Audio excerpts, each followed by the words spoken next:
Good afternoon, everyone. We are calling the meeting to order here. I believe it is 12:31. And the meeting of the Board of Chiropractic Examiners Enforcement Committee is being held by teleconference pursuant to the statutory provisions of Government Code Section 11133. The date is Friday, December 8th, 2023, and the time is 12:31. The board's paramount responsibility is to protect the health, welfare, and safety of the public through licensure, education, engagement, and enforcement in chiropractic care. Members of the public may address the committee during the public comment session. Public comments will also be taken on agenda items at the time the item is heard and prior to the committee taking any action on said items. Those who would like to provide public comment will be limited to 3 minutes unless in the discretion of the committee, circumstances require a longer period. Members of the public will not be permitted to yield their allotted time to other members of the public to make comments. Individuals may appear before the committee to discuss items not on today's agenda. However, the committee may not discuss or take action on these items except to decide whether to place the matter on the agenda of a future meeting. Please be aware that this meeting is being recorded. Please turn off or silence all cell phones. We will now take the roll. Dr. Paris, will you take the roll, please?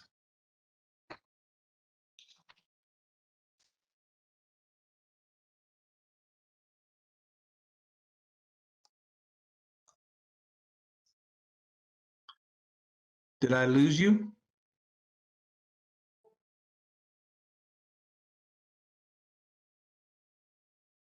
Hello? Dr. Adams, are you looking for Mr. Sweet? No, Dr. Paris has no sound, so let's give him a moment to get that handled. Sorry. Okay. According to my notes, Dr. Paris was taking the roll call, but I'm happy to have Mr. Sweet take it. Sorry, this is Sabina. I just assumed it was Mr. Sweet. Sorry to give you more work. That's all right. We can wait till Dr. Paris gets his sound up. You want to give him a moment? Or I can take it. You let me know.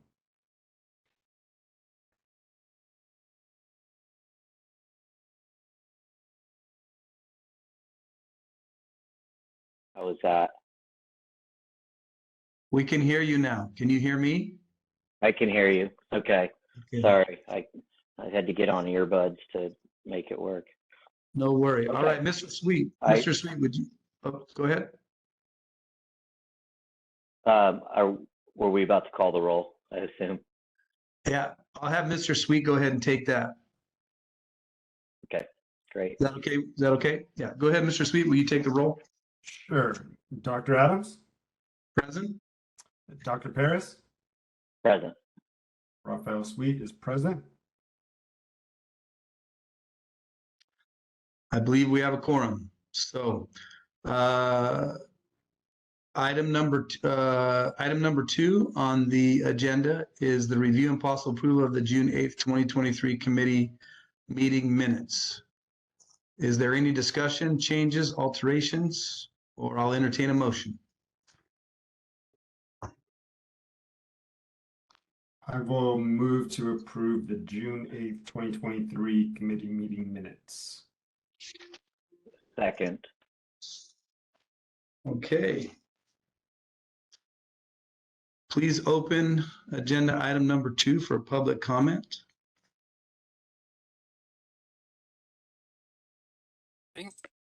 We will now open up for public comment. Please raise a hand by tapping the hand button down at the lower right hand of your screen. And again, dial-in users, you will need to dial *3 to raise your hand. Okay, we'll take a few seconds to see if we have any open comments.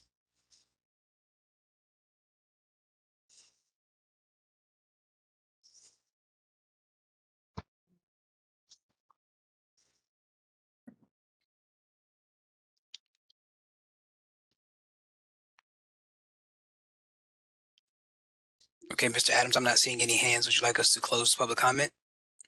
Thank you. Yes. Perfect. Mr. Sweet, will you please call the roll for the motion? Yes. Dr. Adams, Yes. Dr. Paris, Yes.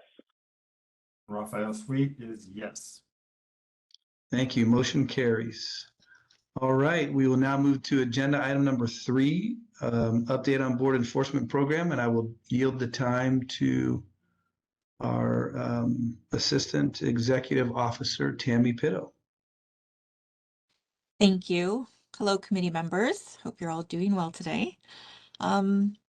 So I'll give you guys a brief update on the enforcement program that's going on here. But first, so at our next board meeting, that's been scheduled for January 12th, 2024. This will be a teleconference meeting, and we'll be reaching out to all the board members soon to get information on the locations for that meeting. So just wanted to give you a quick update on that. In regards to personnel updates, recruitment efforts have been under the way to refill a vacant Associate Governmental Program Analyst, known as HEBA position, a vacant Special Investigator position, and a vacant Staff Service Manager 1 position in the Enforcement Unit. We're currently interviewing for the AGPA and the Special Investigator positions, and we're expecting to fill the Enforcement Manager position in the first quarter of next year. With the new year, we'll resume working on some of the pending legislation that didn't make it through in 2023, and we'll be relaying any of the board's concerns with previously dead bills to the author's office early next year. Staff will also be reviewing new legislation that may impact the board or its enforcement program. And then at our upcoming January board meeting, staff will provide an overview of the regulatory approval process to discuss concept development and production phases as we start focusing on the bills that didn't move forward. In your materials, our proposed regulations affecting the enforcement program have been broken out by the different phases. It's been a pretty successful year. We have 5 enforcement proposals in the production phase, and we're putting those packages together. The remaining 4 proposals are at the concept phase, and 3 of those are currently being developed by the committee and will be discussed during the other agenda items today. Staff will be working with Dr. Adams to map out some additional work for the committee to consider in 2024, as the committee is nearing completion of most of these items you've been working on. So great job to the committee. The committee's focus in 2024 will be wrapping up the 3 proposals currently being developed and doing a lot of work on the expert recruitment, selection, and training. Additionally, staff has a few other ideas that will be communicated with Dr. Adams to potentially be put on future agenda items for the committee. In reviewing our statistics that you were provided, our pending complaint number is still around 500.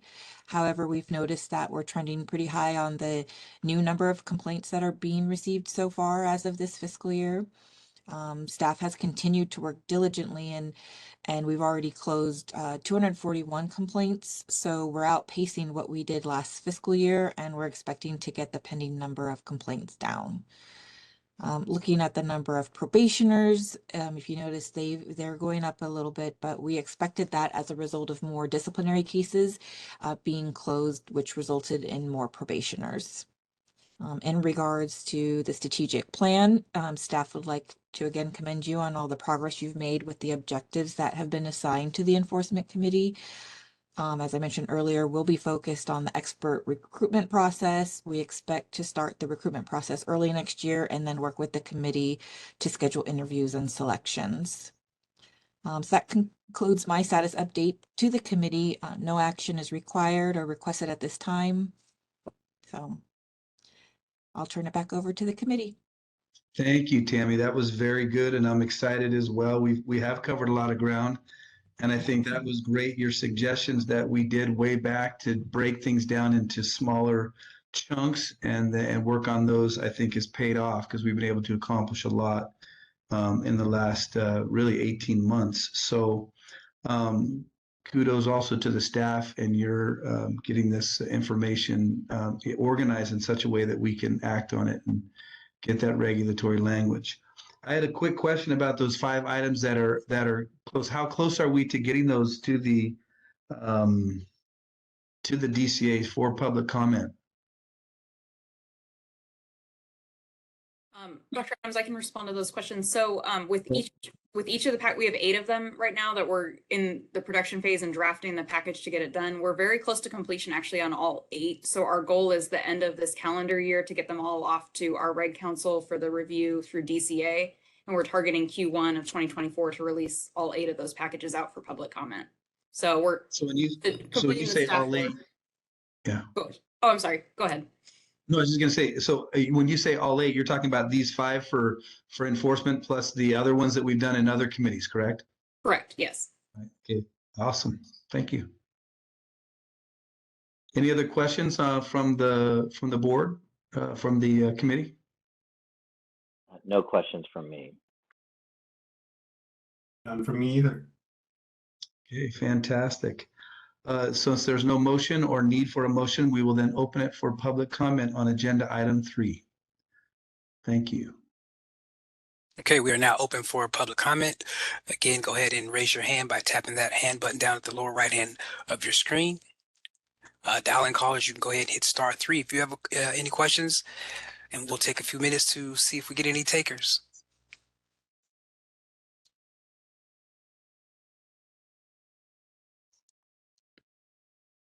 How about 15 seconds? Sounds good to me, sir. And it looks like we have no hands raised. Would you like us to close public comment? Yeah, that sounds good. I figure 15 seconds, they're going to know if they want to make a comment or not. All right, sir. Sounds good. Thank you. Okay. We'll move on now to agenda item 4. We're going to review and discuss and possible recommendations regarding the proposal to update the minimum supervision and training requirements for unlicensed individuals who perform specified support services within a chiropractic practice. And I will turn the time and yield time to Kristen Walker to provide us with comment and update. Sure, thank you. So as the committee's aware, for over about the past year, the committee's been really working and developing this proposal to update the minimum supervision and training requirements for unlicensed individuals who perform support services within a chiropractic practice. The committee's gone through a number of policy discussions of the role of the supervising doctor of chiropractic, the types of services that can be provided, the concept of making sure that it's got to be thoroughly documented through the doctor's orders and a treatment plan, the minimum, amount of time that the chiropractor has to be on the premises, and, carving out exemptions there for students that are participating in a formal preceptorship program through their chiropractic college, as well as licensees that are regulated by another board. Such as, if you have, a physician assistant or other type of integrated practice, those are also excluded from this reg. Where we stand today and where we need a little bit more guidance from the committee and to entertain a policy discussion is around the discussion of the minimum training requirements for these individuals. We still, the other aside, which staff can continue working on as well, is if we can come up with a general term to describe them other than unlicensed individuals, whether we call them, auxiliary support staff or something, that's as another aside, but if we can come up with a better term that we can use in the regulations to refer to them. But the main policy discussion today is around those minimum training requirements for them to be performing these supportive services at the direction of the doctor of chiropractic. So within the meeting materials, we again included the study of the different regulations across the country. We also have regulations from the medical board on the medical assistants and how that program works. Of note within the medical assistant regulations is their first regulation, which is CCR Title 16, Section 1366, talks about the medical assistant that can perform technical support services. And then it's got in their subdivisions A, 2, 3, and 4 are of note for the discussion, particularly within there that the supervising physician is authorizing them to perform the service and is responsible for the patient's treatment and care, ensuring that the medical assistant has completed the training requirements and demonstrated competence in the performance of the service, and that you make a record of it in the patient chart. of each support service that's performed by the medical assistant, indicating the name, initials, other identifier of them, the date, the time, description of service, name of the physician who gave them the patient-specific authorization to perform that task per their standing order. So that's something that I think as we're developing this language, we likely we can incorporate something similar into our regulation. For purposes of the policy discussion, we need to really talk a little bit about what those minimum training or experience requirements would be. For reference, for the Federation of Chiropractic Licensing Boards to be able to attain the chiropractic assistant certification, they've identified that level as either 24 hours of continuing education or 2,000 hours of supervised hands-on experience in a chiropractic practice. So that would be a suggestion of where to start there. Also looking at the language itself, there's a necessity for us to consider, at least mandating a minimum age of 18. We see that as we're looking at the other chiropractic boards, laws and regulations, we don't specifically say that. And I have concerns if we just imply it. So it wouldn't hurt to specify the minimum age of 18. We could also entertain a discussion around at the Continuing Education Committee, there's a lot of talk of basic life support and CPR certification for the licensee. Do we want to entertain requiring that for an assistant as well? So with that, really just want to turn it over to the committee to engage in that policy discussion around minimum either training or experience requirements for lack of a better term to call them today, chiropractic assistants.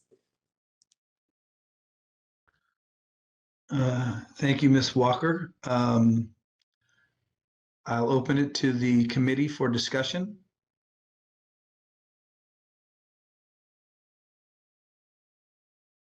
Well, I'll go back to front and start with. I know there was a lot of things there. So, just starting with the BLS CPR requirement. I think my first thought is that I would be supportive of us,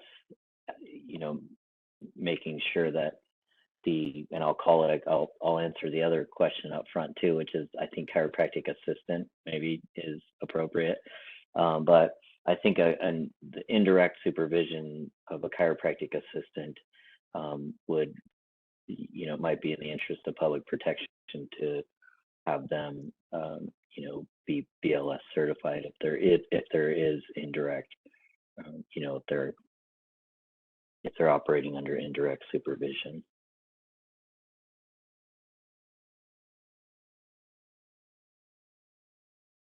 Yeah, Mr. Sweet, I'm sorry. Go ahead. No, that's fine. You can go ahead, Dr. Adams. I concur. I like the term chiropractic assistant. I think kind of along the same lines, that in the interest of the BLS discussion we had just last week on the CE, and this idea between, advisory, and I think it kind of falls under that there should be somebody in the office, whether it's the doctor. And I think it makes sense that if you're going to have an unlicensed individual that's under direct supervision, which we're categorizing as now that the doctor doesn't necessarily have to be there, that would make sense that whoever is there, that there is somebody on the premises that is BLS certified, or at least is trained in how to activate the EMS system. And I know those can be two different things. One having formal training and one just knowing how to activate the system. As to the other comments that you made, that you need direction on, minimum requirements or standards.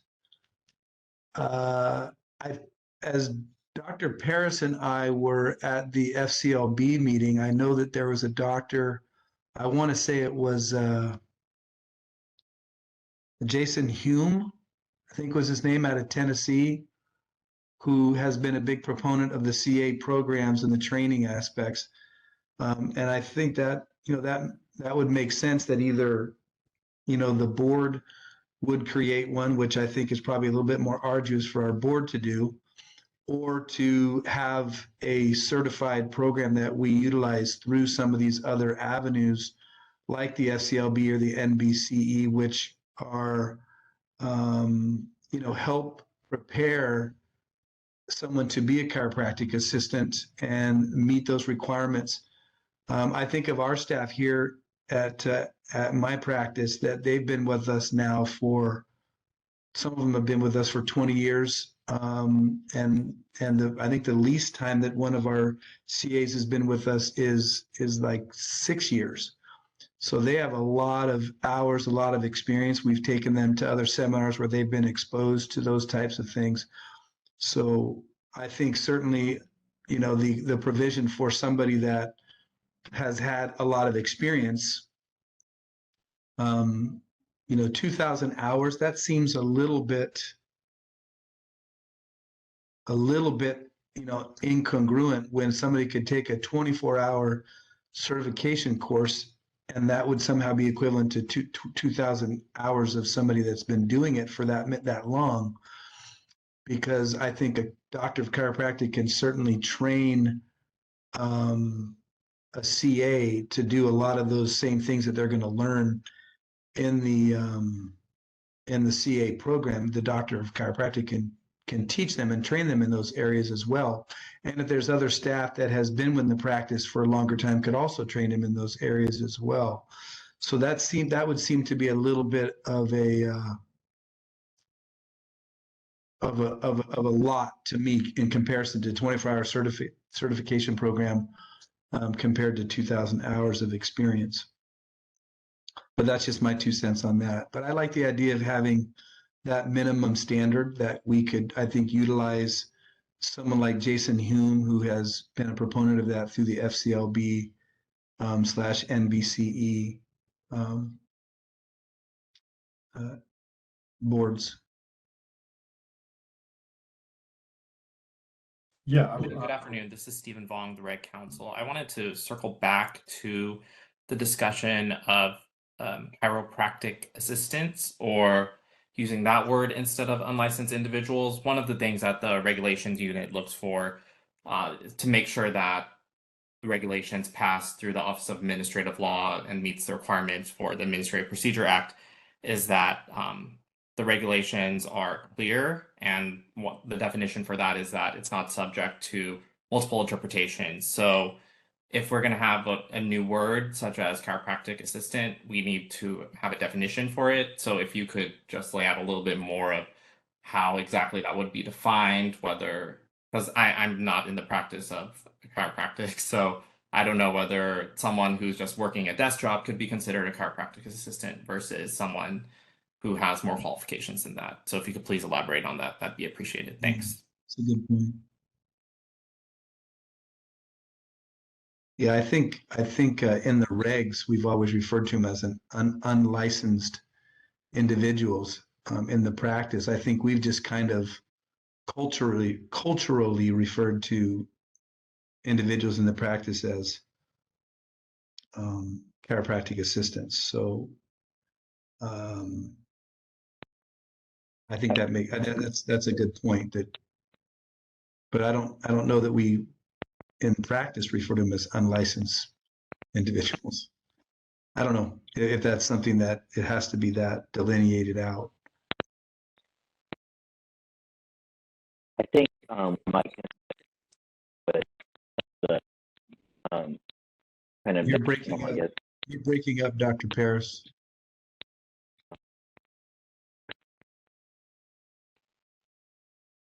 No, better. No. Gonna- Yeah, you're still breaking up. Going to call in. While Dr. Harris is doing that, and it sounds like he can still hear us. I'll just add to the discussion. I think I'm in agreement with you, Dr. Adams. I think my initial when I heard 24 hours of training versus 2,000 hours of on-the-job experience, it seemed like a kind of a stark discrepancy. So I don't know what can be done to even that out, whether it's lowering the 2,000 hours to something that's a little bit more.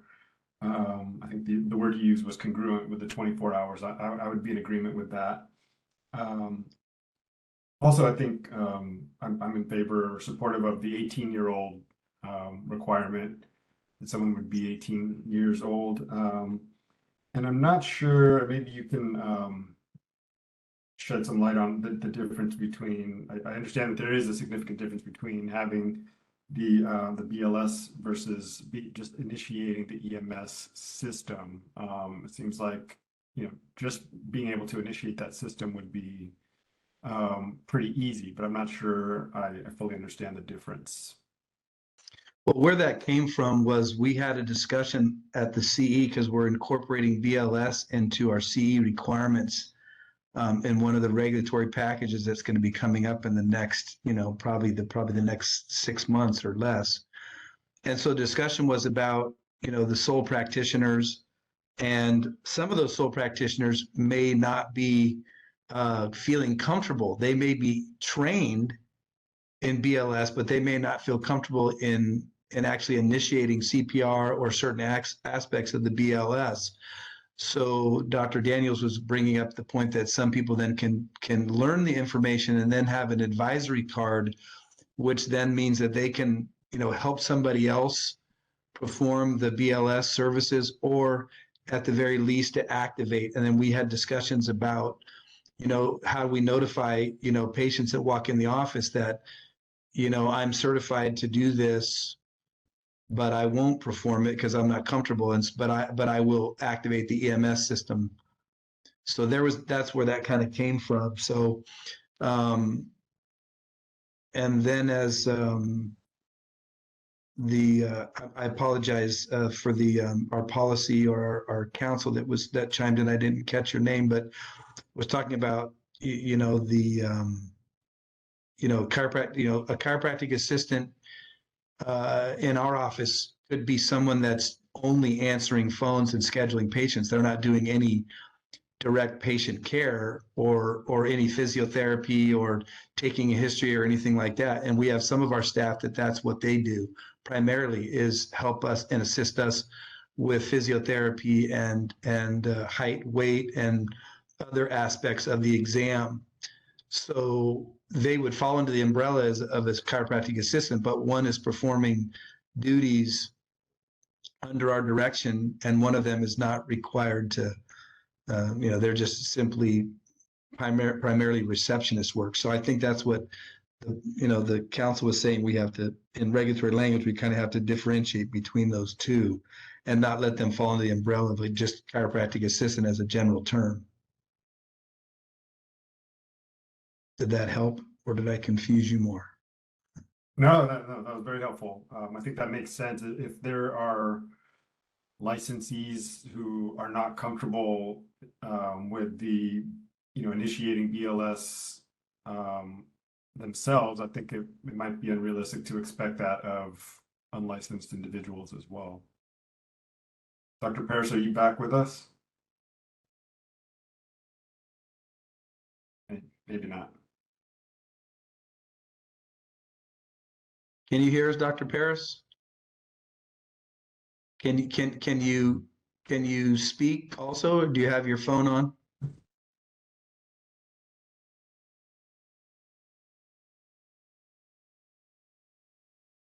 So it's like maybe he's still working on it.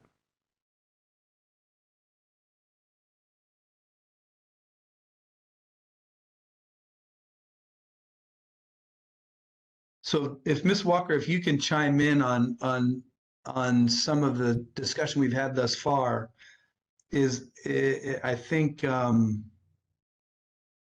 based on our conversation last week on the CE side of it, I think Dr. Paris would, and even the comments that he's made today, I think he would probably concur with them being 18 years old. I think he would concur that if the chiropractor is kind of along the lines we were discussing last week, if the chiropractor is not comfortable doing the BLS, and they should have somebody in their office that should be qualified in BLS, or perhaps the advisory and then disclosure may cover that in relationship to the unlicensed individuals as well. Is that better? Yes. Yeah. Okay. We got you. Sorry about that. So I think going back to the terminology, the language, I think it would make sense for us to mirror something along the lines of what FCLB is using, which is the Certified Chiropractic Clinical Assistant language, or at least the Chiropractic Clinical Assistant, as for us to adopt as in titling. I think that's what I was hearing from our regulatory folks.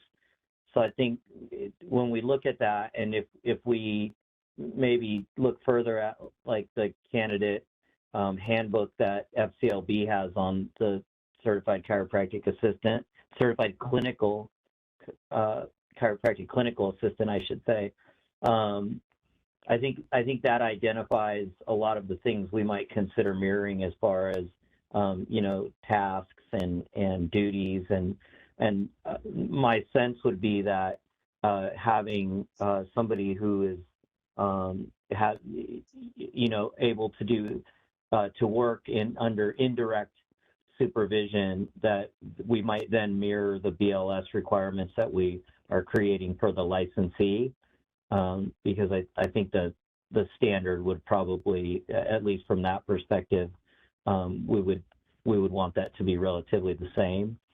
And the 18 years or older, that's also reflected in the FCLB's language. And I do concur with that, as you mentioned. Thank you. And then I think the final thing is just to clarify that the 2,000 hours from FCLB, I believe that was the requirement to take the test for their certification test, and there were two pathways. The 2,000 hours was an estimate of what a year's worth of, a full-time chiropractic assistant would experience that they would get, and would allow them to test for the certification. And the 24 hours would be the direct educational pathway that would allow them to test. And then, of course, being 18 years old and a few other requirements, high school graduate, et cetera. So one of my questions would be that, somebody that I've trained that's been in my office for, 20 years, 12 years and 6 years, upon passing of this regulation, do they then have to sit this test and have this certificate, or does their experience qualify them alone and time in the office having done these things under my specific training and tutelage? I think that's the pertinent issue, is that question. Like what would the minimum training requirement be? Is it something where, you would certify they've had enough experience in the office, et cetera, or do we actually want them to test? My sense would be we would want some assurances through some standardized, some consistent standardized tests like what the FCLB offers. Not to say that the FCLB, would be the only place where this might be offered. I think, I believe actually there's other organizations that offer some sort of certification, but so I think that's the question. Is it enough just to have DCs saying, I've done the training, versus having the consistency and the oversight and the certification that a group like FCLB would be able to provide. Also the consistency of that, and knowing that the testing's the same, there's an equivalent level of training and education that goes on with it, and qualification, et cetera. Okay. Again, Makes this is the sense. Reg Counsel, Stephen Vong. Just one quick note. So I want to be careful referencing certain documents or I'm okay referencing certain documents. I assume the Federation of Chiropractic Licensing Board, that's an outside party. So if we say want to reference certain of their standards, we can. I just want to be cognizant of the difficulty of, say, incorporating the whole candidate handbook into our regulations by reference, because that it's intellectual property from another outside party that's not the board. So we would have to get approval from them to cite certain portions if we incorporate it by reference. Of course, we could just make our own standards, but I'm not sure. It does make it a lot difficult if we want to incorporate a handbook by reference that's not published by us, because I don't know about royalties or licensing fees and all of that, and it just makes the process a lot harder. But we can still reference it. Just if we want to copy it exactly, there might be some difficulty, and we might have to get approvals, and there's a lot of hoops to jump through. This is Sabina. Yeah, my Sorry. when I mentioned, sorry. Go ahead, Sabina. Oh, I was going to say, go ahead, Dr. Paris. I was also going to Oh, chime well, in I was about. just going to I just wanted to clarify that by mentioning it and referencing it, I meant only that it would be kind of a guide of something that's, you know, established these criteria. And I don't know that we'd want to incorporate it. My sense would be not to incorporate it by reference, but to use it in developing, you know, our minimum standards, our own minimum standards, and then also, you know, maybe as when if the regulation moves that way, you know, it could be, you know, kind of a program that has the equivalency to what, you know, our standards might be. So it was more just something that would give us, you know, a starting place to look at an established certification program for these chiropractic assistants or certified clinical assistants, et cetera. That's all. This is Sabina. Dr. Paris, you must have read my mind. I withdraw my comment. Your comment took care of my comment. And I was going to point out too, you know, we don't want to reference anything that you don't have control over changing either, in case you're not happy with those edits, you know, that somebody else, another entity might do. Thank you. Well, I think one of the directions that we do have is that we lay out in the regs kind of what is allowed, what we currently have, what is allowed, and what the suggestions are relative to unlicensed individuals and what they can and can't do. So that kind of gives us the framework for what the training would be anyway, by virtue of what we've included in the regs. So that obviously is, you know, if there's a certification that's already out there that's going to touch on all those areas that we are including as what an unlicensed individual can do, then I think that makes sense that we would say that certification would be acceptable for us without having to reference it specifically. So I mean, it's kind of laid out in there already.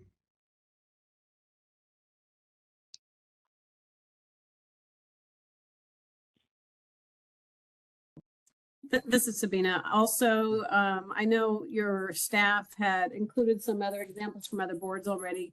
I think there's a couple other boards that do have assistant in their practice act, and it might be worth, you know, taking a closer look at a couple of those other ones. I agree.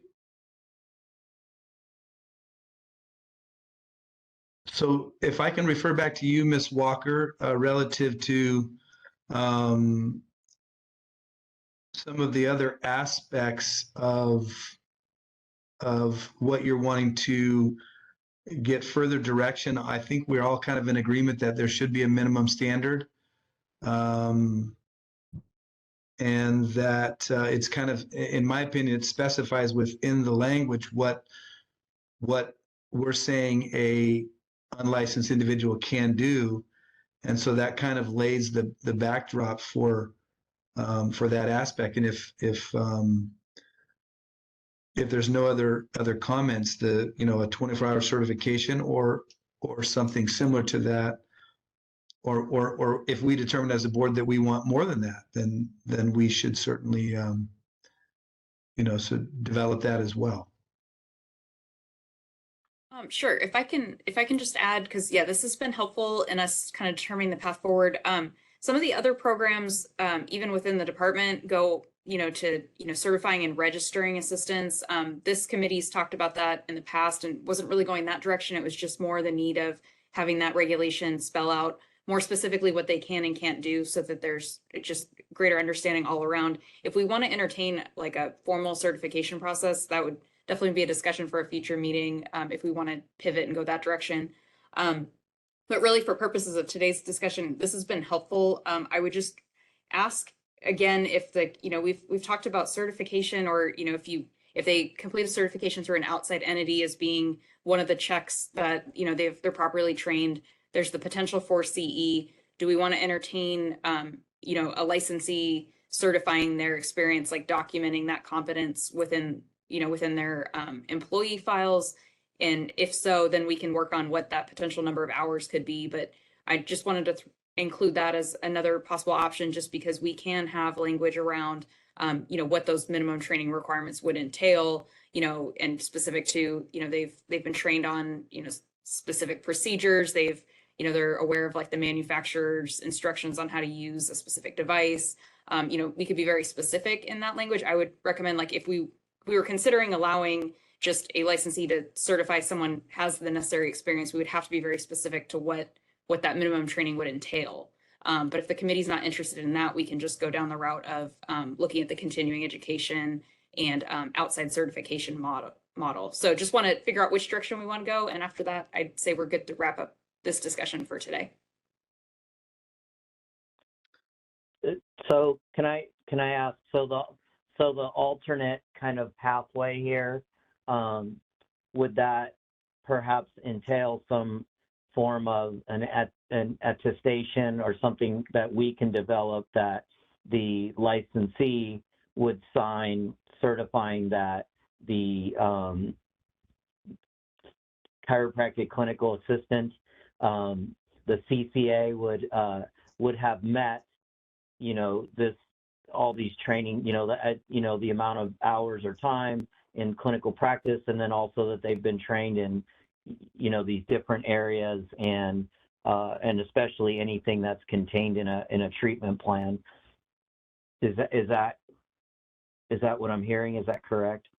Correct. Yeah, that would be the intent behind developing that additional language. Because like in the example that Dr. Adams cited, if he has somebody that's been performing the service for 20 years, developing a clear regulation of how, that practitioner would go about attesting to the fact that the person possesses the necessary training and clinical experience to be able to provide the services, and then having, quite a bit of detail in the regulation, but that it really establishing basically 3 pathways for meeting that requirement, whether it's through a certification program, a minimum number of continuing education hours that are documented, or the equivalent experience with that additional detail.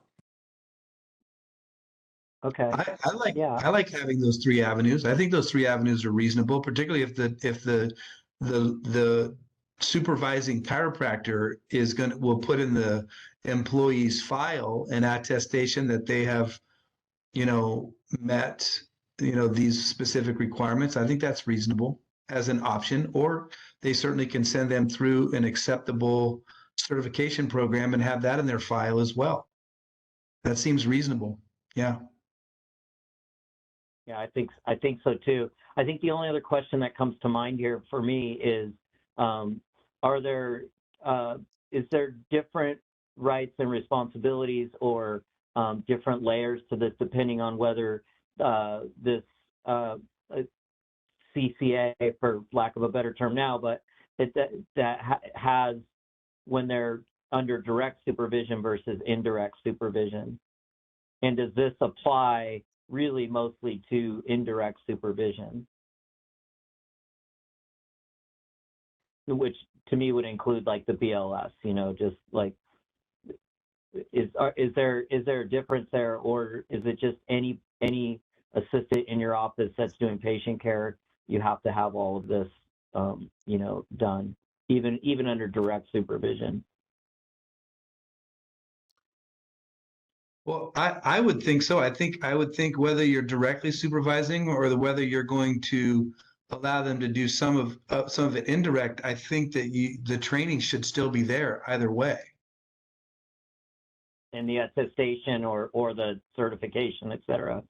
Yes, I think Okay. so. Yeah, okay. And as to BLS, I think we're handling that kind of through the CE aspect as well, because we're in the CE, we're having different levels. We're talking, you know, in discussion that we had last week, we're having different levels of discussions that, you know, a person may be in an advisory role and is either going to, you know, post or disclose to their patients that they will activate the EMS system, but I mean, I don't want to get into all that, but I'm just saying, I think we're kind of covering the BLS. I don't know that we need to do BLS in both CE and under these regs. I think that, and I don't maybe that if that's answering your question, Dr. Parrish, or not, or if you're still thinking that if a person is going to be in the office doing indirect care with maybe the doctor not there that particular day, that person either needs to be trained or can properly activate the EMS system. Is that what you're getting at? Yeah, I feel it should be the same kind of language, you know, for an indirect, you know, no licensee on the premises. I think the BLS language for the assistant should just mirror, you know, what the licensee would have had to, you know, have attained.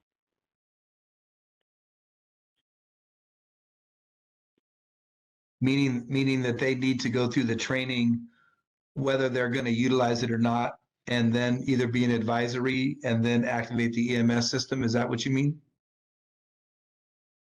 Yeah, I just think you're either, you know, you're BLS certified. If you're the only person in the office treating the patient, I think the public protection comes from, you know, we know the licensee is going to be BLS, potentially, you know, have BLS certification, or they're going to have the waiver, you know, not to get into all that. But I think that language should be mirrored with an assistant who is now the, you know, essentially the providing the treatment in the office with no licensee there. I think the language and the requirement should be relative, you know, should be equal, should be the same. That makes sense. Okay, I concur. Mr. Sweet, thoughts, discussion?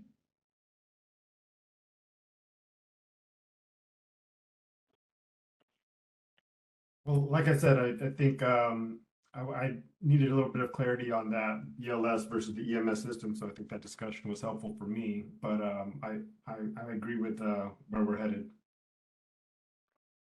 Okay.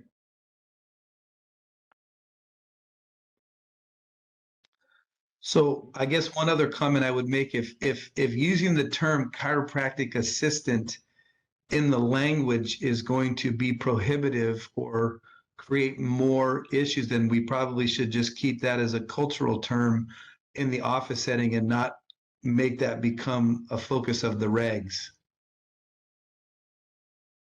so as to not create any confusion about that. Dr. Adams, I would just offer that I think at the staff level, we see the differentiation between, like, when we're using the term chiropractic assistant, you're talking about somebody that's hands-on, assisting with the, you know, the clinical aspects of treatment. We see the distinction between that role and truly like another staff person who's just, you know, maybe works the front counter, maybe assists with some billing. There's differentiation, so we can develop language around it. What Mr. Okay. was just clarifying was that we have to be specific in our definition. So I think we have the tools to do that. We just have to make sure we define what we mean by that term. Okay, sounds good. Great. Any other discussion, any other comments on agenda item number 4? I have none. do you feel like we're getting closer to what it is that we're wanting to accomplish here, Ms. Walker? I do.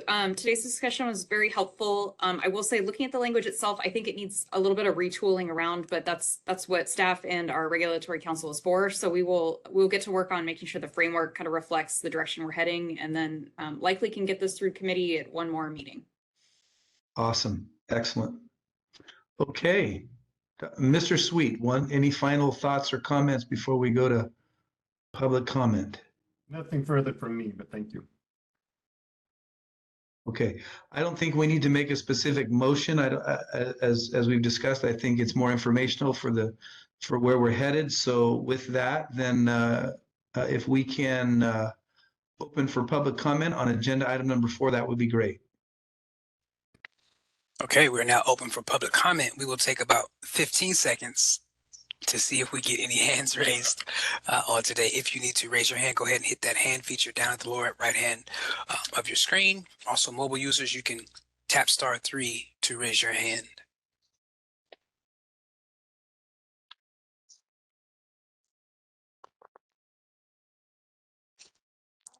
And it looks like I do see a few hands here.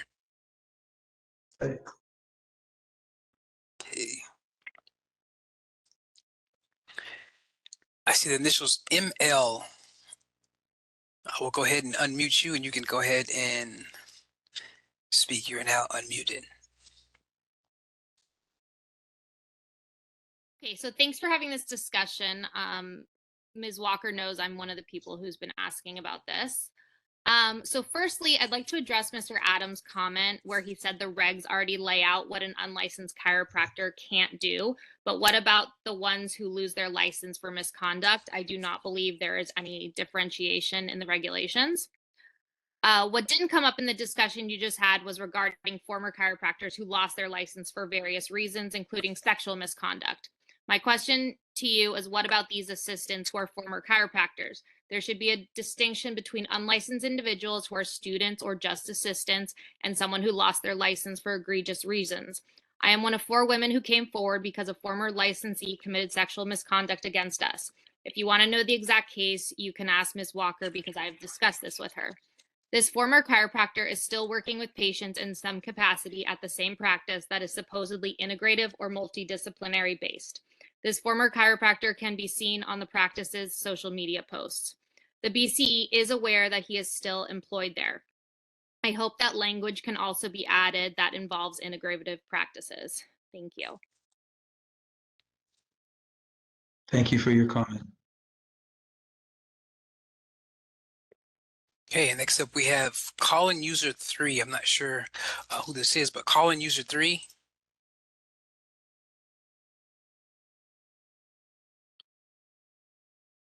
You can now unmute.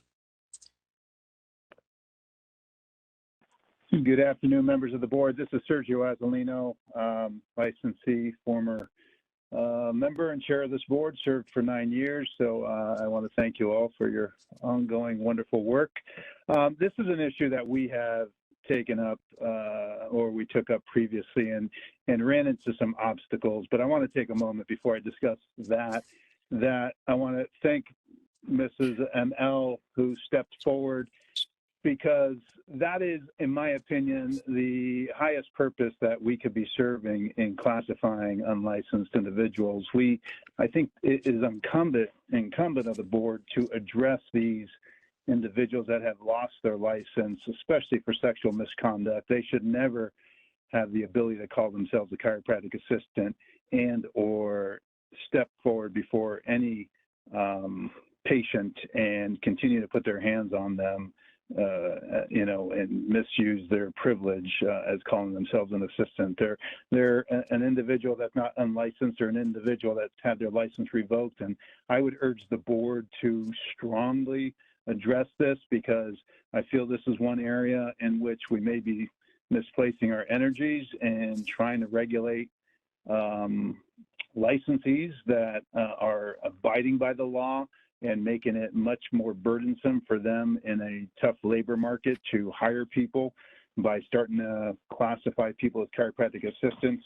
The obstacles that we ran into previously had to do with the Chiropractic Act not allowing us to recognize any other certifications or licensees from chiropractors with board certifications or from lay people with additional designations such as a chiropractic assistant. So that is one thing that I think may be an obstacle. Furthermore, I do think that, you know, it's not required to be a medical assistant to work in a medical office. All of the duties that are performed by people in a medical office fall under the responsibility of the licensed provider. Given chiropractic offices are so diverse, you know, I personally, I'm chair of the Chiropractic Neurology Board. I absolutely embrace a higher level of standard of care and wish that we could push that forward throughout all chiropractic offices. My assistants are trained at an entirely different level than what the average chiropractic quote unquote assistant may be trained in. So I've looked at the FCLB regulations. I think I don't see the benefit of 24 hours of a generalized regulation of teaching people how to utilize machines that may not be used in certain offices. So I think it comes down to the licensee, once again, to ensure that each and every person in their office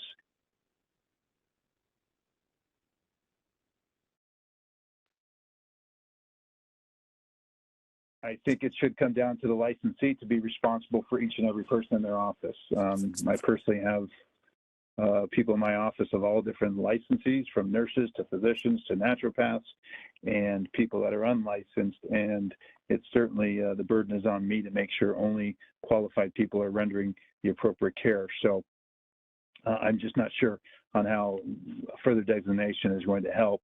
And lastly, when it comes to BLS, rather than trying to make it more complicated, I think people are either BLS certified or they're not.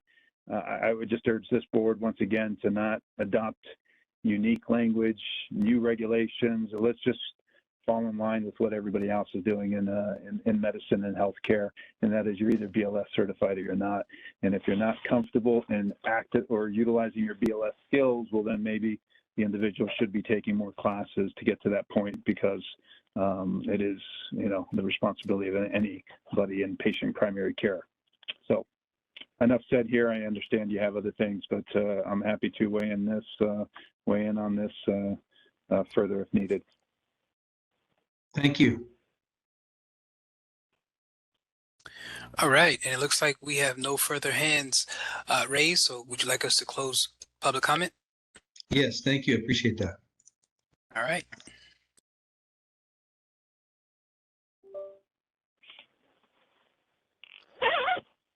Okay.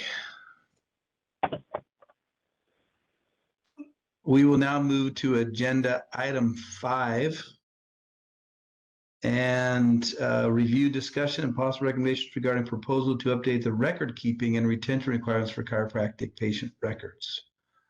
And we will refer to Ms. Pitto. Yield the time to you, Ms. Pitto. Thank you, Dr. Adams.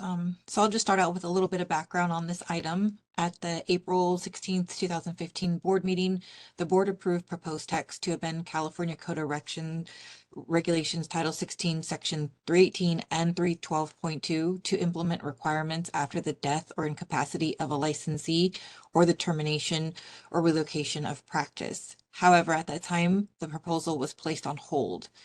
More recently, the committee discussed how the board's current record-keeping regulation, CCR Title 16, Section 318, does not, 1, delineate the necessary documentation for the patient history, complaint, diagnosis, analysis, and treatment, 2, differentiate between an initial patient encounter and an established patient visit, or 3, address the handling of records upon the closure or sale of a practice or following the death or incapacitation of a licensee.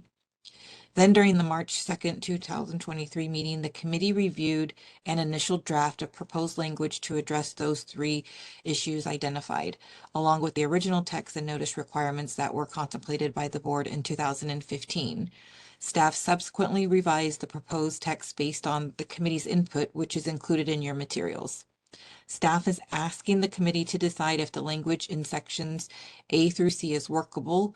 Specifically, does this draft concept meet your expectations of what the standard should be? And if not, what might still be missing? And before I turn this back over to the committee to continue policy discussion, I'd like to ask Ms. Walker to provide a little bit more information regarding the transfer of records portion. Sure, thank you. Yes, so the discussion here today, we're going to be putting it back on the committee for a policy discussion about the framework of this regulation that we've been working on. As you'll recall, at the last discussion, we took that 2015 language and merged it together with the concept we were developing around record keeping. So we have subdivisions A through C. Just want to give that one another look. And is there anything that we should consider adding or amending within that language? And then subdivisions D and E have to do with the transfer of records either upon the death of a licensee or retirement, sale, or closure of a practice. We did some digging around and we tried to research and find a similar model with other boards or with other chiropractic boards. What we were commonly finding was more just kind of the same advisory guidance that we've got here in this language. But staff's kind of recommendation or proposal on where we kind of go from here is instead of how we go from the disposal of chiropractic patient records and then we go right into that, actually take the language in subdivision E about the retirement, sale, or closure of a practice, because that's more likely to occur, move that to subdivision D, and then have a smaller carve out as your subdivision E, just talking about, in the event if this was to occur, having the language around, really more in a guidance capacity that licensee should establish a plan if this were to happen.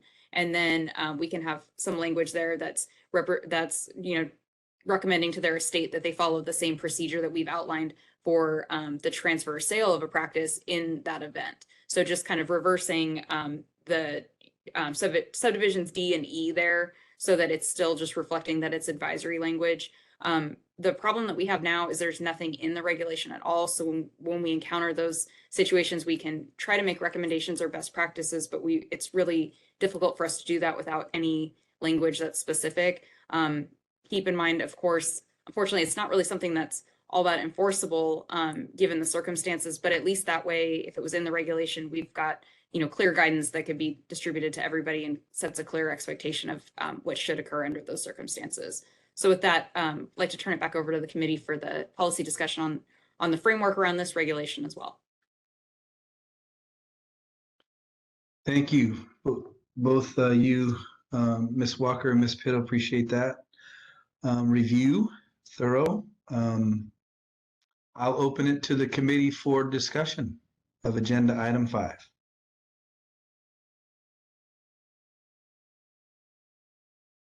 Well, I'll start at the back with what Ms. Walker just discussed. I would agree with that and us having some guidance, including your suggestions for the language and moving the D and E.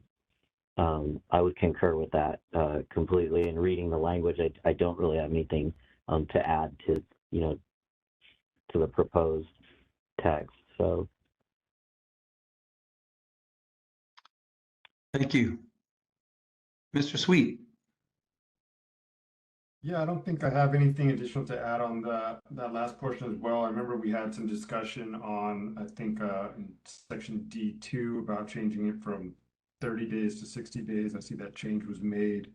But again, yeah, I agree with Dr. Parrish. I don't think we need to reinvent the wheel completely on this. I think I'd be happy to follow what some of the other boards are doing. Thank you. Yes, I concur. I think that's a good suggestion to reverse D and E. I think that makes a lot of sense since that's more likely of a scenario is the sale or closure as opposed to the transfer due to death. And I also concur that I think the changes in language for A through C are excellent. So with those minor changes, I think we're ready to bring it to the full board to get this moving, this item moving forward. So what would you like from us? We don't need to necessarily make a motion to reverse D and E, do we? That's more informational. And would be bringing it back for a final vote. This is Sabina. If you would like to recommend to the full board the language as presented today, you could do that in a motion. Or you can make whatever amendments and then recommend it to the full board as well. Sorry. Well, I mean, I think I like the language. We've been working on this for a while. So with some direction from you, Ms. Walker, if it's sufficient for you for us to make a motion that we adopt the language that's there with the amendment of taking your suggestion to switch D and E and bring the information relative to retirement of sale or closure to the D position and move the transfer of chiropractic patient records due to incapacity or death to to the E position, and then any substantive language, or do you feel that we need to one more swing at this at another meeting? So I would say if the committee is comfortable with the language and just the general framework that we have, especially with the recommendation that I made today of reversing those two subdivisions, putting more emphasis on the sale or closure of a practice versus the death of a licensee, we would request that you then make a motion to move that item to the full board for consideration, keeping in mind that in the time between you moving it and us presenting final language to the board, we will of course run it through regulatory counsel with the second level review. So there might be some minor refinements, but if the framework's there, that's what we'd be requesting, is a motion to move it for the full board for consideration. I'm totally in agreement with that. Any dissensions from the committee or further comment on that? I think that's a great plan. Okay, then I will entertain a motion.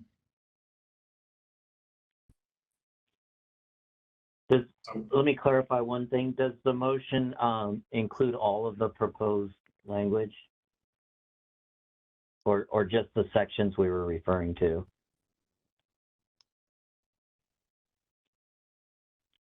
This is Sabina. It's completely up to you. If you like all the language under this agenda item 5 as presented in the materials, you can indicate that with your one adjustment amendment as a recommendation to the full board. I just before a motion, I would just want to make one comment about the language under 318 3B, patient history, and it's the only area for me that seemed it seemed a little bit too broad, and maybe could have language that gives a little more direction as to there's multiple areas of patient history, and it might be a good addition to add, that we would expect that they would include any pertinent past medical history, family history, occupational history, surgical history, and social history are kind of the main components of the broader umbrella of patient history. I don't know that that's necessary, but that's my suggestion, that we have some language that recognizes the expectation that those standard historical areas would be included, pertinent areas would be included.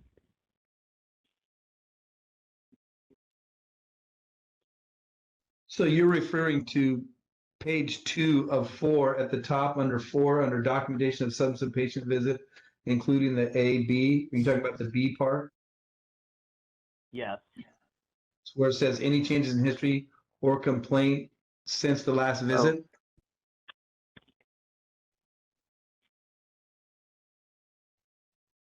Dr. Parrish, is that what No, prior to that, not 4B.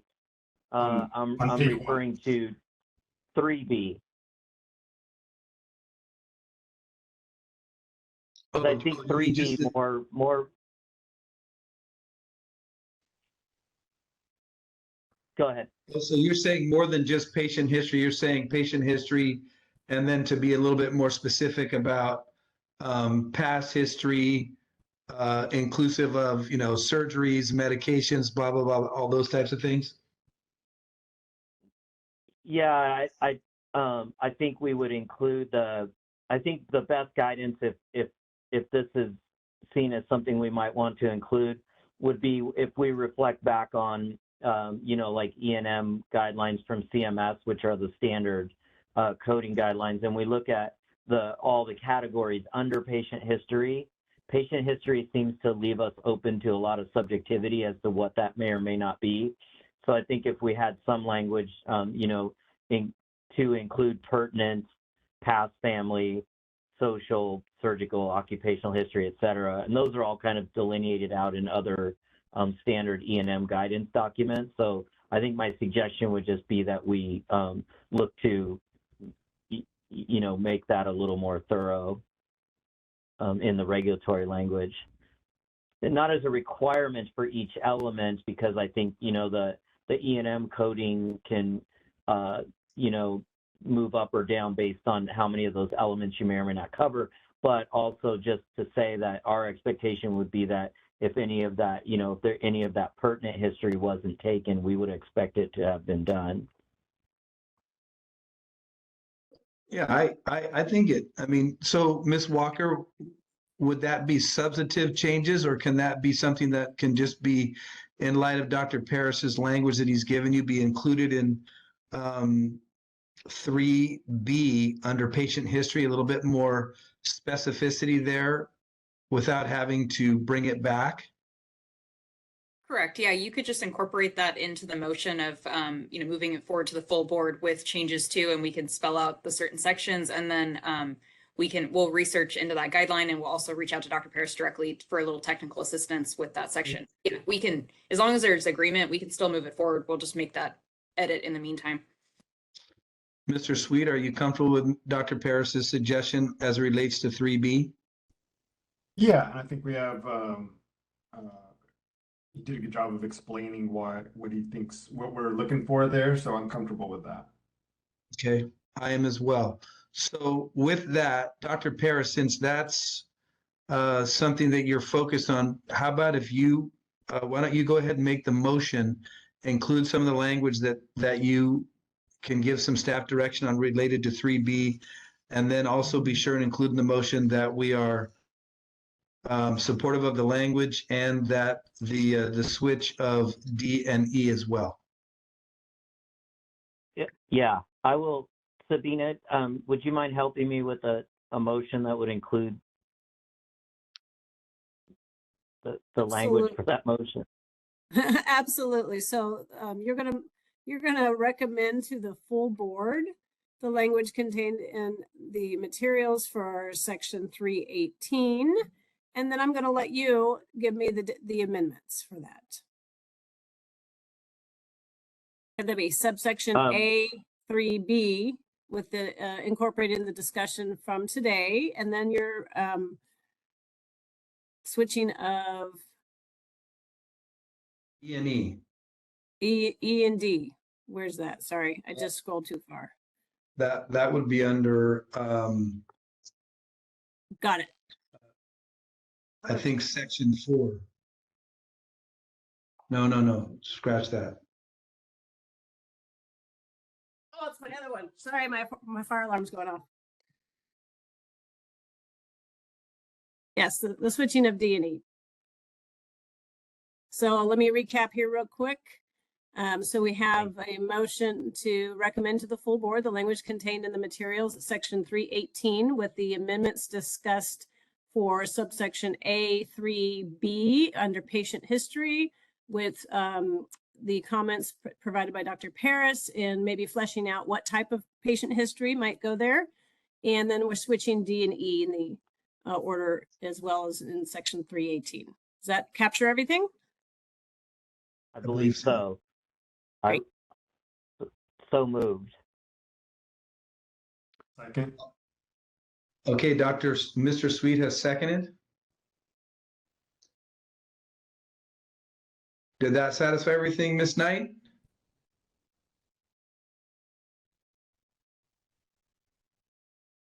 Yes? Yes, absolutely.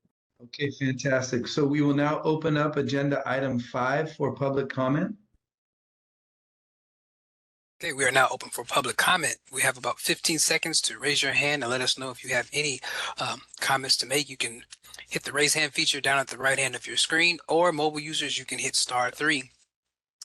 And it looks like we do have one hand. So, ML, you can now unmute. Hi, thank you. I'm not 100% sure if this comment is for this. It's for this agenda item, but I'm not sure if it's for this exact regulation or if it should be saved later for public comment. But because the records, maintaining of records was mentioned, I'd like to mention that my medical records from the integrative or multidisciplinary office where I saw a chiropractor never included the chiropractor's name in my records, only the medical doctor that was also the owner. I would like to see in the regulations that records should reflect if a patient saw a chiropractor, no matter how it was billed or who owns the practice. Include the information of who exactly treated the patients. I'd also like to know how chiropractors find out about new regulations. Are licensees required to sign acknowledging that they've read new or updated regulations? Thank you. Thank you for your comment.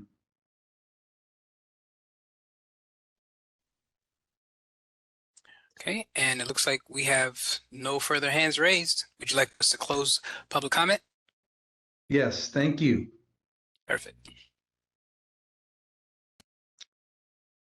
Okay, Mr. Sweet, would you please call the roll for the motion on the table for agenda item 5? Yes, Dr. Adams, Yes. Dr. Paris, Yes. Raphael Sweet is yes. Okay, the motion carries. Fantastic. Okay, moving along to agenda item 6. Review, discussion, and possible recommendations regarding proposal to update the board's disciplinary guidelines and model disciplinary orders and implement the uniform standards of substance abusing licensees. And I'll refer this and yield time to Ms. Walker for information regarding this agenda item. Sure, thank you. So over about the last 14 months, this committee's been doing quite a bit of work in the area of updating our disciplinary guidelines and then being able to implement the uniform standards for substance abusing licensees. This committee's kind of taken a very incremental approach to going through each section of the disciplinary guidelines. They've given guidance to staff. The committee's reviewed the factors to be considered when making a disciplinary decision. Some new standard and optional terms of in conditions of probation that'll strengthen our probation monitoring program, reviewed the categories and recommended penalties for different violations of the board's regulations, and then reaffirmed the 2014 decision by the board about the trigger language for implementing the uniform standards. So what staff is doing really at this point is putting all of that information together into one comprehensive document so that we can bring that forward, ideally at the next committee meeting for review and action. To get there, we need one last policy discussion from the committee, and it's around 2 items. The first of which is we have a staff recommendation for the committee to consider mandating the California chiropractic law examination as a standard condition of probation. So right now it's an optional condition. Staff recommendation is to consider making that a standard for anybody placed on probation should take and pass the law examination that's administered by this board. The fee to take the examination is currently, it's about $27. So it's not cost prohibitive to require it. And it would really ensure that that licensee that's been placed on probation for a violation of the board's regulations is familiar and can pass that test. So that is the first recommendation that we would like the committee to discuss today. The second of which is we'd like to get a little bit more guidance and discussion from the committee when it comes to proposing when we have petition decisions to reinstate someone's license. So as you'll recall at the June committee meeting, there was quite a bit of discussion around continuing education requirements and imposing potentially part 4 of the national exam for someone after 5 years outside of practice. Now we're at the point of discussing for disciplinary guidelines. So it would be beneficial for all parties involved, particularly for the administrative law judges that are drafting decisions, and then also those that are involved in the petition process. If our disciplinary guidelines spelled out so a little bit more guidance in the area of what to expect if your petition is granted. So we wanted the committee to really discuss a few of the terms that are relevant and consider whether those should be conditions precedent, or if they're going to be, reinstated and given a specific amount of time to pass those examinations, and then whether or not, depending on which direction that goes, if they're going to be reinstated, should they be supervised within the time frame of till they've passed the examination. So we want to have a discussion at that level of just some more guidance to staff of maybe just the general guidance for imposing the Part 4, the SPEC, which is the post-licensure examination, EBAS, and then practice monitoring or supervised practice for petitioners who are going to be reinstated. So with that, going to turn both issues over to the committee for discussion. Recommend beginning with the first recommendation about mandating the CCLE as a standard term of probation. Okay, we'll open it to the committee for discussion.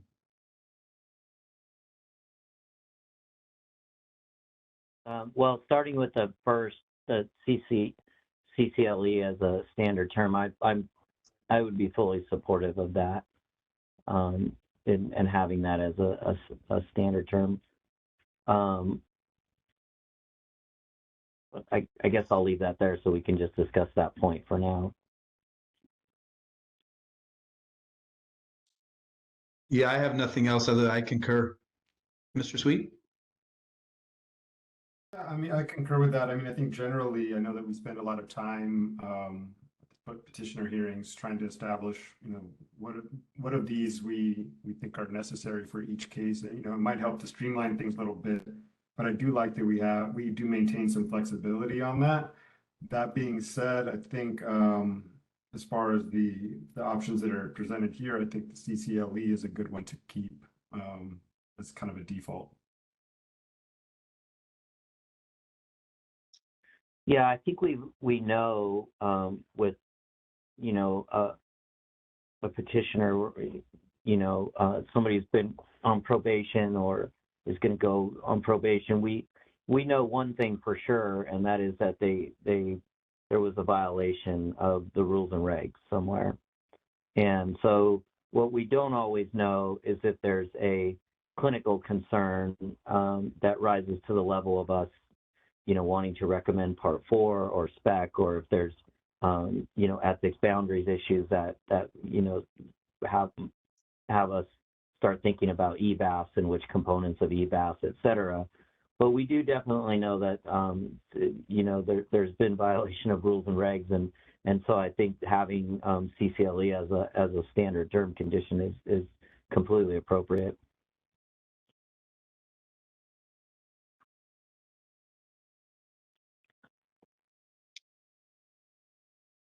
Ms. Walker, any other comments on that you need?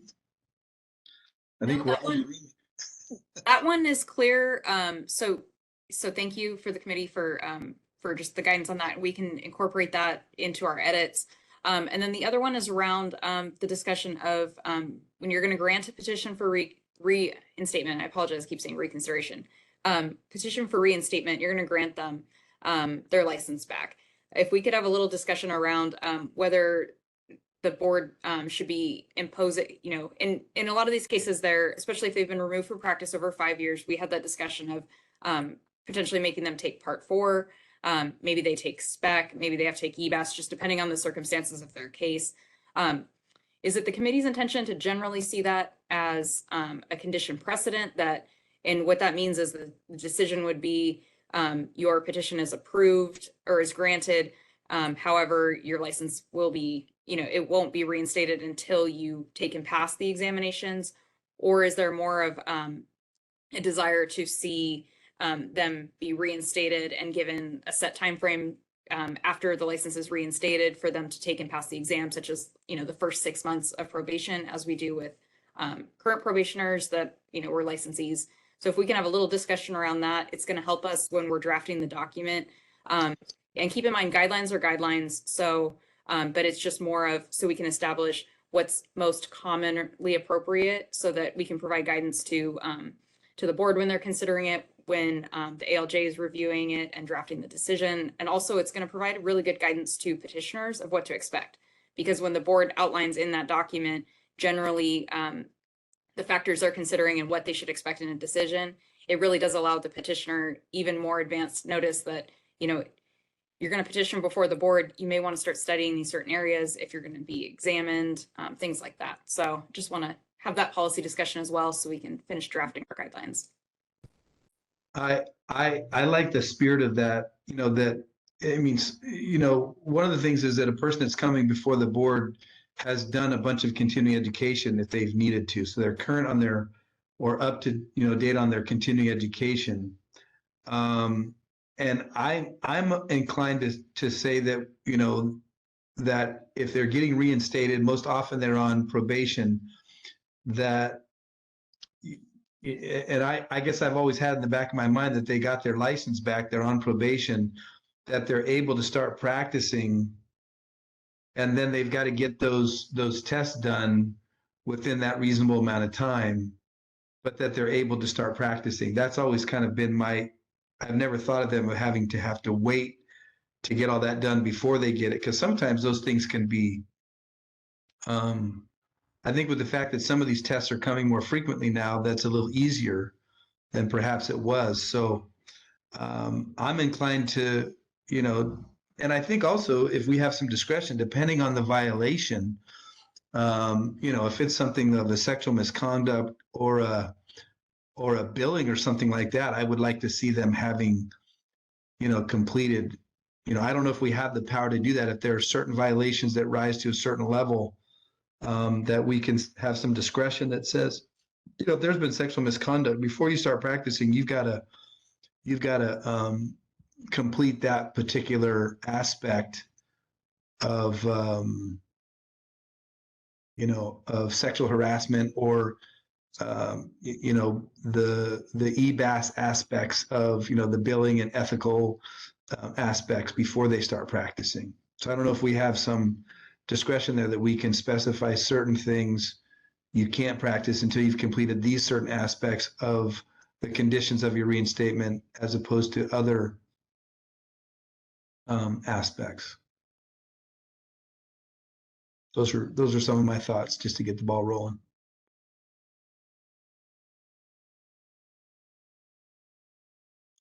Mm-hmm.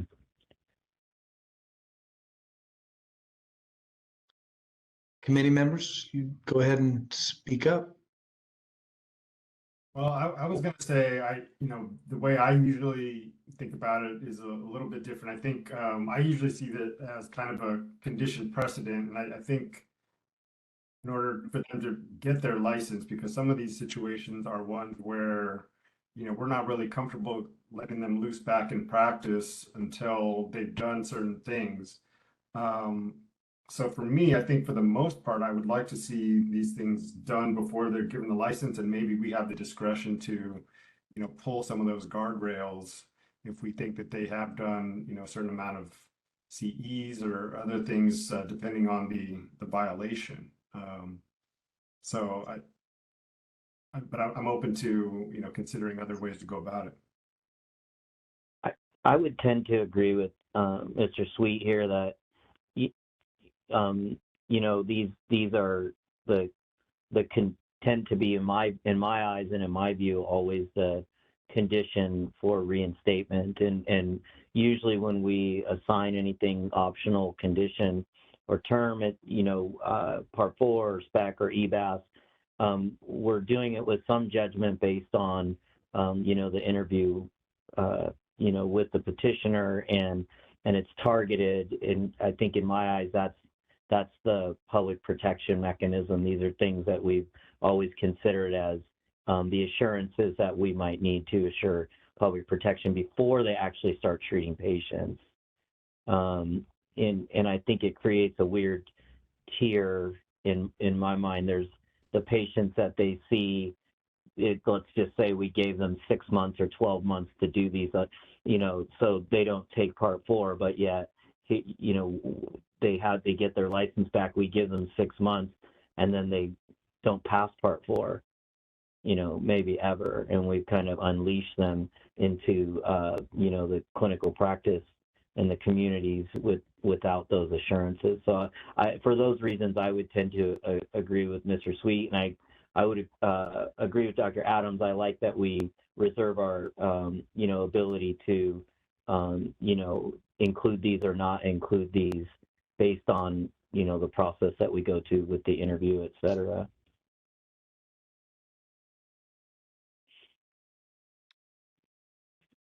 Good discussion. Any other comments? Yeah, I mean, Anything else? I have not. I think Dr. Paris makes a good point. I hadn't even really thought about the idea that maybe, they don't, we assign these things and we just assume that they'll pass or that they'll get them done. But, I'm sure there are instances where, maybe they even try and don't pass or don't get around to it or whatever it is. And so, I personally would feel a little bit more comfortable making the kind of the default more of this would be required before getting them back into practice. And like I said, and still having the discretion to pull that if we think that this person is fit and ready to go right back in. I concur. Good discussion. Ms. Walker, anything else that you need? Does that satisfy what you're looking for discussion from our committee? It does, yes, thank you. So we'll put that language together with just the recommended or kind of starting guideline being that these particular examinations would be imposed, and of course will be specific to the types of violations where they're applicable, but as conditions precedent. And then of course the board has discretion to either not order the examinations or allow them to practice and set timeframes different. But we'll draft that in our guidelines as being the default with the condition precedent. So thank you. Excellent. So I don't know that we need to have any specific motion. I think the staff has what it needs to move forward and bring this back to us for some fine tuning and then recommendations to the full board. So with that, is there any other discussion before we go to public comment from the committee?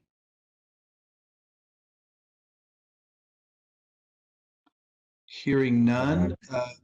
Sorry, go ahead. I just said I had none. Thank you. Oh, okay. Sorry. If we could please open for public comment. Thank you. All right, we are now open for public comment. You can go ahead and raise your hand using the raise hand feature down at the lower right hand of your screen. Mobile users, go ahead and dial *3 if you have a question. And it looks like we do have one hand in the queue. This is call user 3. You can go ahead and unmute.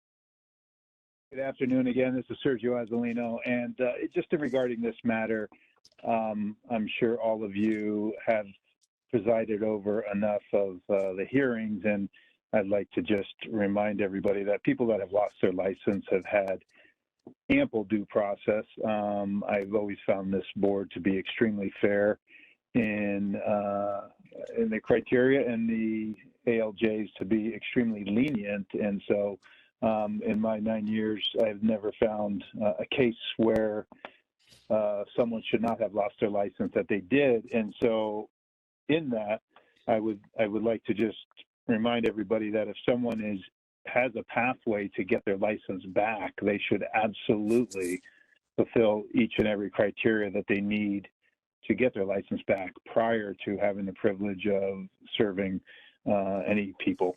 So I don't think, we've had people that couldn't pass their spec exam, and unfortunately they couldn't pass for good reason because they were not qualified to pass. And so I don't believe those people should have their license back, and nor should I think that there should be any leniency. And when people are reinstating the license, you can't have the criteria. And I'm sure most of you have presided over these situations. You can't dictate the criteria and adhere to that. So I would just encourage the board once again to focus on enhancing patient safety and the protection of the people of California by dealing with the individuals that the previous caller ML suggested are still out there putting their hands on people, and by those practitioners that are not serving us well. Thank you. Thank you for your comment. All right, and it looks like we see no other hands raised. So would you like us to close public comment? Yes, thank you. No problem, sir.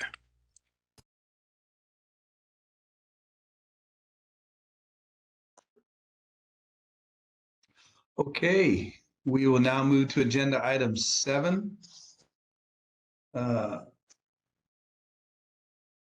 Public comment for items not on the agenda. Let's go ahead and open that for public comment. All right, public comment is reopened. We can use the raise hand feature if you have any questions.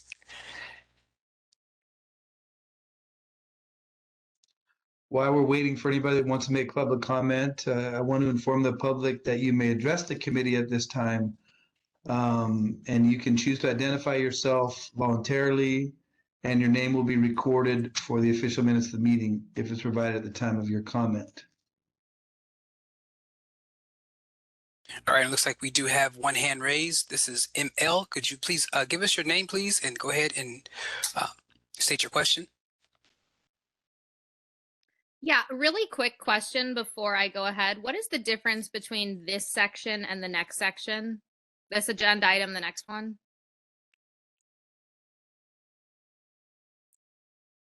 This is Sabina. I can kind of clarify that for you. This is a public comment for items not on the agenda. So it's an opportunity for the public to make any comment they want about any of the board or the committee's business that's not already been addressed on the agenda. And then the next agenda item for future agenda items is just, suggestions for future agenda topics or ideas that the committee might want to consider taking a look at in the future. Suggestions, even by the committee members, doesn't mean it automatically gets on an agenda. It's just something for consideration because we have workload and staff workload to consider when we put together agendas.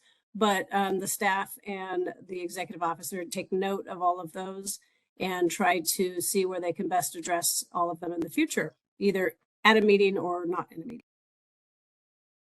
Okay, thank you. So I'll say one thing, but I will save most of my comments for the next agenda item. But essentially, I really hope you take seriously the fact that many people, including myself and many people, I'm sure across California, didn't have had doctors commit sexual harassment, sexual assault.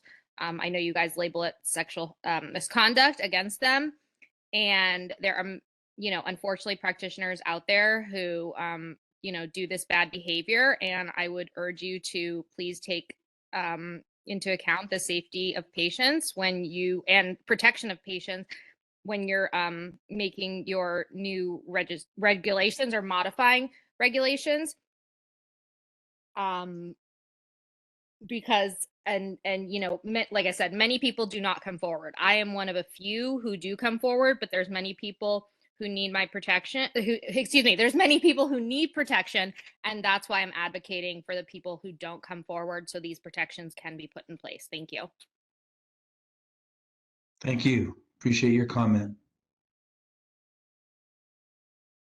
All right, and it looks like we have no other hands raised. Would you like us to close public comment? Yes, thank you. No problem, sir.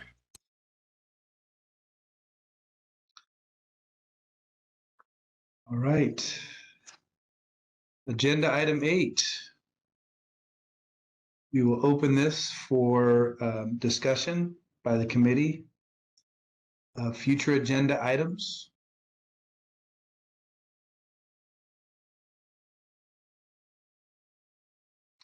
I have one, and I think it's already, and perhaps Ms. Walker, you can chime in on this in relation to ML's comments. This isn't the first time she's commented. I know that we're addressing a lot of these things. But it's my understanding in the regs that we are doing our best to address this issue with individuals that have lost their license, but then, and part of it's a jurisdictional issue. I know that the reach of the board is, is associated with licensees. And when somebody loses their license, sometimes we lose track of them. But I think we are trying to, and perhaps you can comment on this, or if it's appropriate or not, that we are working to address some of these issues, and from a jurisdictional, as well as trying to get some reach in some of those areas. And I think that would be something to add as a future agenda item if it's not already being addressed. Sure, thank you. Yeah, I can briefly respond to that. The role of somebody whose license has been revoked and what they can or shouldn't be able to do within a chiropractic practice is being developed in the context of our Section 312, and then with our disciplinary guidelines. And we also have another pending regulation mandating the mandatory minimum penalty for sexual misconduct. That's also going to be incorporated in disciplinary guidelines. So there's a few areas in the works. I also have a few of my own proposals that I'll discuss with you, Dr. Adams, offline, and we can determine whether or not to put them on a future agenda item. Sounds good. And I think also one of the other aspects of that is that, our reach to licensees that may hire individuals in this circumstance, we do have some reach and some jurisdictional power on those areas, correct? Correct. That's how 312 is designed. It puts the responsibility on the supervising licensee that hired the individual.